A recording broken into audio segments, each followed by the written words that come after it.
Allez, c'est la dernière, même si elle n'est pas passée, bien sûr. On va déjà regarder un petit coup d'œil dans le rétro. Belle saison, quoi qu'il arrive. Oui, non, c'était une belle saison. Elle n'a pas été parfaite, mais bon, il y a rarement des saisons parfaites, ce sera ennuyeux. Donc là, on a fait vraiment de très belles courses, une très belle compétition avec Toyota. Tout le monde a été très performant en LMP1, on a été impressionné par le résultat. On a fait un très bon travail chez Audi et on travaille encore pour l'année prochaine. Je pense qu'on va avoir on a eu une très belle préparation pour l'année prochaine. C'était une première année de championnat du monde qui a été plutôt bonne, on va dire, avec de belles bagarres. On a vu une bagarre au Mans, on ne s'y attendait pas, avec Nicolas. Après, on a eu des belles bagarres au niveau stratégique et sur la piste, que ce soit à Sao Paulo, Bahreïn ou encore Fuji, qui était, je pense, le point culminant de la bagarre entre Toyota et Audi. Donc une petite erreur nous a un peu, surtout une pénalité, on va dire, nous a beaucoup handicapé sur le résultat final, mais on a fini qu'à 11 secondes, on ne démérite pas, et donc c'est très sympa, une bonne ambiance dans l'équipe, une très bonne voiture et un beau championnat.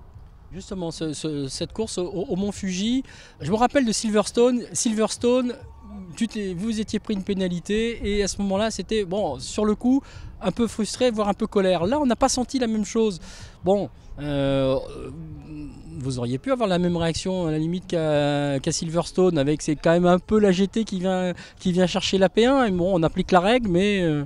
Oui, non, mais bon, après, il y a un collège de commissaires, ils sont là pour juger, c'est pas à nous de juger. Maintenant, je pense que forcément, c'est la LMP1 qui vient à l'intérieur, qui touche la GT.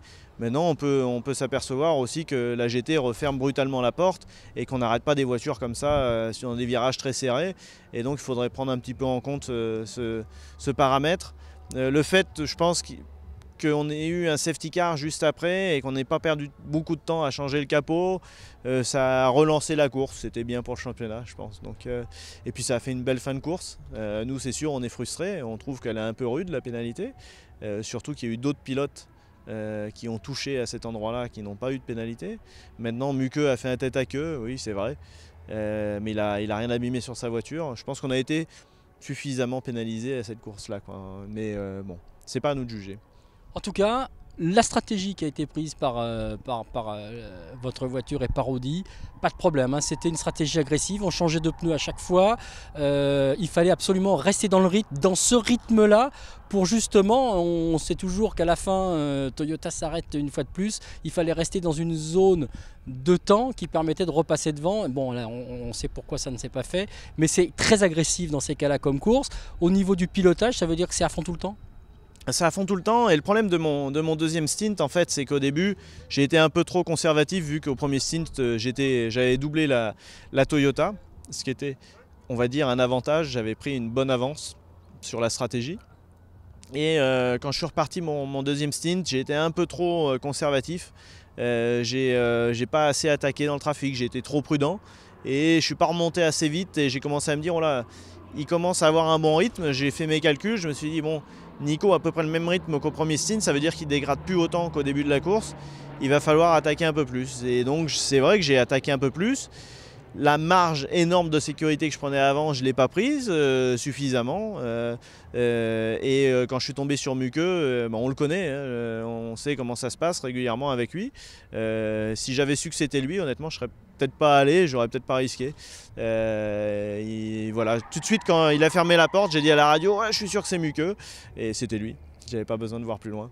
Donc voilà, ça fait partie de la course, à nous de juger ce genre de choses, mais bon, il ne faudrait pas toujours pénaliser les LMP1 et aussi penser à taper sur les doigts à certains GT. Le circuit de Shanghai, comment vous le voyez, il correspond à la voiture, il y a des grandes lignes droites, il y a des grosses zones de freinage au niveau de la récupération, au niveau de l'utilisation de l'énergie hybride. Vous le voyez plutôt côté Audi ou plutôt côté Toyota ? C'est difficile à juger parce qu'il y a un peu de tout. Il y a quand même de grandes lignes droites, malgré tout. Honnêtement, ça va être très difficile à juger parce qu'il y a des virages très serrés avec des changements de dénivellation. Ça nous rappelle un peu Fuji quand même, donc avec des virages rapides, des virages très sinueux. On a vu que c'était très proche à Fuji. Je crois que maintenant, en termes de performance, que ce soit une Toyota ou une Audi, on est très proche. Maintenant, on travaille sur vraiment l'ajustement du setup pour la course elle-même, et en performance voiture, sur un temps autour, on est vraiment proche. Donc le système hybride sera avantageux dans certains virages pour Toyota et plus avantageux pour nous dans certains autres, mais il ne faut pas oublier que là où on gagne le plus de temps, quoi qu'il arrive, en règle générale, c'est à basse vitesse, parce que le delta est beaucoup plus important. Donc le règlement fait que c'est beaucoup plus avantageux de toute façon pour la Toyota, le système hybride. Dernière question concernant ce titre de champion du monde. Vous n'êtes plus qu'à 6 heures d'un titre de champion du monde. Oui, on n'y pense pas. L'objectif principal reste toujours de gagner la course. On n'est pas du tout parti dans l'objectif à Fuji de conserver absolument le titre de champion. Notre objectif principal, c'est de gagner pour Audi, d'être devant Toyota. Donc si on avait voulu absolument être sûr de gagner le championnat du monde pilote, on aurait pris moins de risques pour gagner la course. Maintenant, bon, c'est vrai qu'on aimerait bien le gagner, ce championnat du monde pilote, mais on travaille tout d'abord pour Audi et on est là pour gagner une course. Mais bon, un championnat, ça reste quand même important. Surtout que c'est le premier et qui s'appellera WC, donc on rentre dans les annales comme ça. Oui, oui, c'est le premier, mais bon, ça, de penser comme ça, c'est un peu égoïste. Je pense que le plus important, c'était le championnat du monde constructeur pour les annales d'une marque. Ils investissent beaucoup d'argent. Nous, en tant que pilote, c'est sûr que c'est bien, mais la première chose à faire, c'est de gagner la course.